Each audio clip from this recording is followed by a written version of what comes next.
E nesse primeiro momento, nestes primeiros 3 anos e meio de paz, o anticristo ele não vai ser adorado.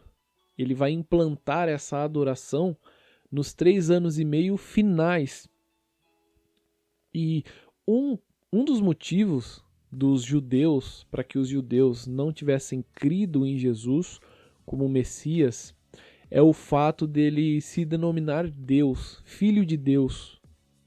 Ou seja, se denominar um com Deus, porque eles não compreendem o mistério da Trindade e acreditam que se Jesus for Deus, existem dois deuses, e aí já não existe mais um Deus. Ou seja, crer em Jesus como o Messias, Deus, é uma blasfêmia. O Messias judeu, ele será um homem comum. Até hoje os judeus creem assim, e até hoje os judeus esperam o Messias assim.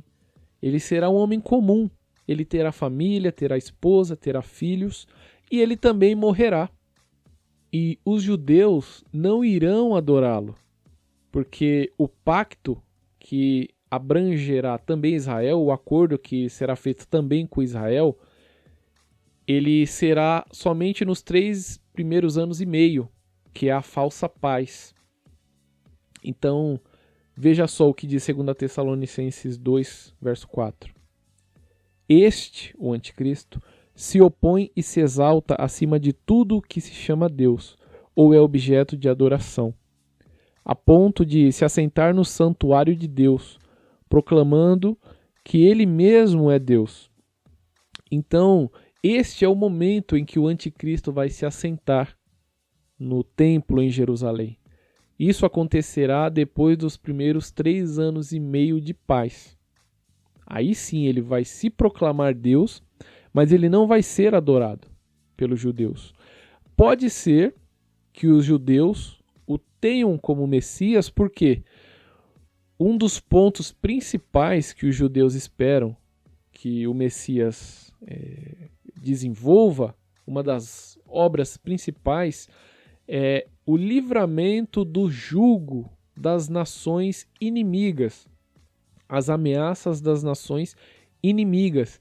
É isso o que os discípulos perguntam lá em Atos 1, verso 5, quando eles perguntam para Jesus, é nesse tempo que vais restaurar o reino a Israel? Eles achavam que Jesus, o Messias, viria para tirar Israel do jugo dos romanos. Então, este é um dos pontos pelos quais os judeus esperam o Messias. E é isso que o anticristo vai fazer.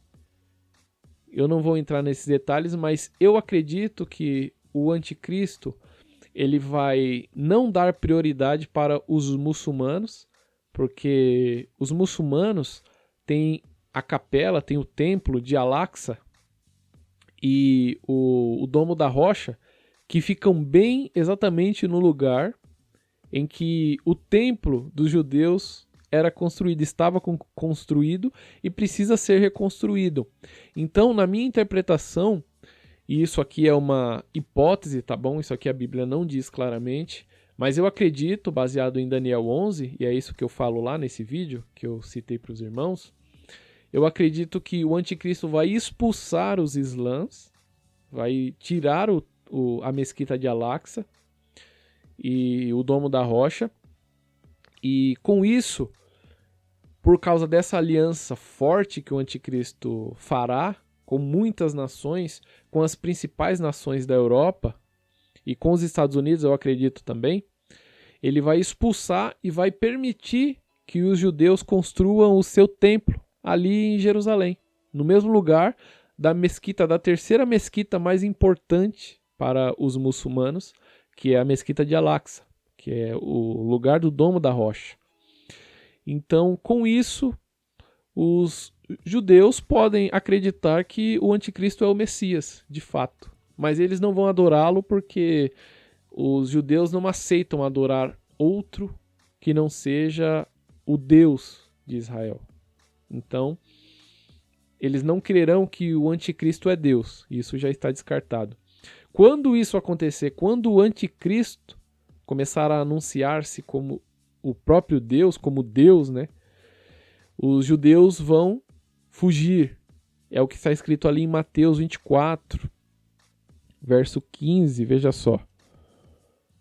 E 16. Assim, quando vocês virem o sacrilégio terrível, ou seja, a imagem do anticristo no templo, do qual falou o profeta Daniel no lugar santo, quem lhe entenda, então os que estiverem na Judéia fujam para os montes.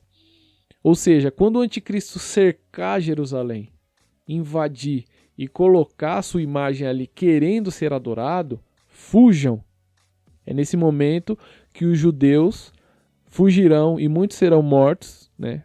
Uma boa parte será capturada, a outra parte fugirá para o deserto, e é ali no deserto que Deus tratará com eles, como diz Oséias. Que Deus os levará para o deserto para tratar com eles, a fim de que eles se convertam.